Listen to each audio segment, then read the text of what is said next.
kita akan mereview jurnal mengenai bioavailabilitas lipid. Bioavailabilitas merupakan ketersediaan zat gizi termasuk karbohidrat, protein, lemak, vitamin, dan mineral bagi tubuh untuk metabolisme yang berkaitan dengan penyerapan. Sedangkan lipid merupakan senyawa organik yang tidak larut dalam air tetapi dapat diekstraksi dengan pelarut nonpolar seperti kloroform, eter, dan benzena.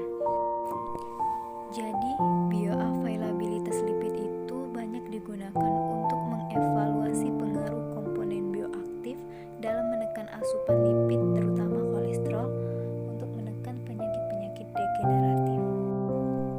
Jurnal yang kita pilih adalah jurnal internasional yang berjudul Bioavailability and Antioxidant Effect of Olive Oil Phenol in Humans. Oksidasi lipoprotein densitas rendah atau LDL diduga memainkan peran penting dalam perkembangan aterosklerosis, faktor yang mendasari penyakit kardiovaskular. Oksidasi LDL dapat dicegah atau dikurangi dengan asupan antioksidan seperti vitamin E.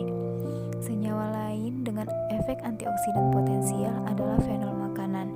Fenol adalah senyawa dengan struktur cincin aromatik dengan satu atau lebih banyak gugus hidroksil.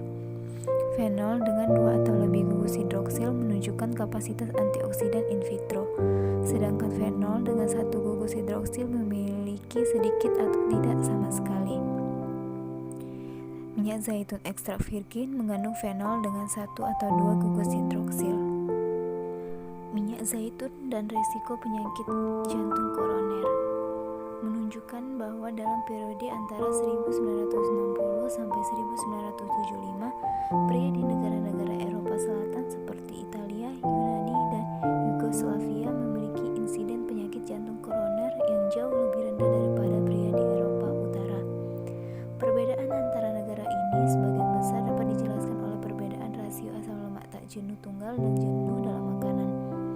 Hal ini menunjukkan bahwa khususnya jenis lemak makanan di daerah Mediterania, terutama minyak zaitun, melindungi terhadap penyakit jantung koroner karena minyak zaitun memiliki rasio asam lemak tak jenuh tunggal dan tak jenuh tunggal yang tinggi. Menurut Helsing tahun 1995, asupan minyak zaitun di negara-negara Mediterania diperkirakan 30-50 gram per hari berdasarkan per kapita hilangnya 10-20 kg minyak zaitun per tahun di Yunani, Italia, dan Spanyol. Konsumsi harian 50 gram minyak zaitun dengan konsentrasi 180 mg per kilogram fenol akan menghasilkan perkiraan asupan sekitar 9 mg fenol minyak zaitun per hari. Ini mirip dengan asupan flavonol dan katekin dari apel sekitar 10 gram per hari, tetapi lebih rendah daripada katekin dari teh yaitu 50 gram per hari, atau asam fenolik dari kopi sebesar 200 mg per hari. Namun, sulit untuk membandingkan asupan tersebut dalam hal aktivitas antioksidan karena potensi antioksidan serta ketersediaan hayati mungkin berbeda di antara berbagai antioksidan. Salah satu cara untuk mendapatkan lebih banyak wawasan tentang potensi antioksidan adalah dengan mengungkapkan jumlah asupan makanan, karena aktivitas antioksidan bergantung pada jumlah gugus OH reaktif. Metode penelitian yang digunakan untuk mengatasi ketersediaan hayati fenol minyak zaitun, peneliti meninjau penelitian pada hewan dan manusia tentang penyerapan, metabolisme, dan ekskresi fenol minyak zaitun melalui urin. Peneliti memilih studi intervensi manusia dan hewan yang meneliti efek konsumsi fenol minyak zaitun pada penanda oksidasi dalam plasma. Peneliti mengecualikan studi di mana peneliti tidak dapat menguraikan efek antioksidan fenol dari komposisi asam lemak minyak zaitun, studi tanpa diet kontrol, dan studi di mana jumlah fenol yang tertelan tidak dapat dilaporkan atau tidak dapat diperkirakan. Peneliti secara khusus mengekstrak data pada jeda waktu oksidasi LDL dan menggabungkannya dalam model efek acak dengan asumsi heterogenitas. Untuk tujuan ini, peneliti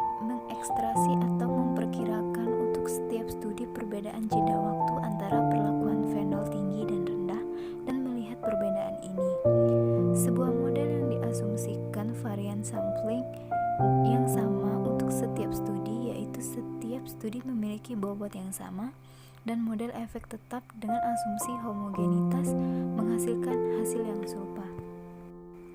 Hasil penelitian menunjukkan bahwa studi ketersediaan hayati pada manusia menunjukkan bahwa penyerapan fenol minyak zaitun mungkin lebih besar dari 55 sampai 66 mol persen, dan setidaknya 5% diekskresikan dalam urin sebagai tirosol dan hidroksitirosol.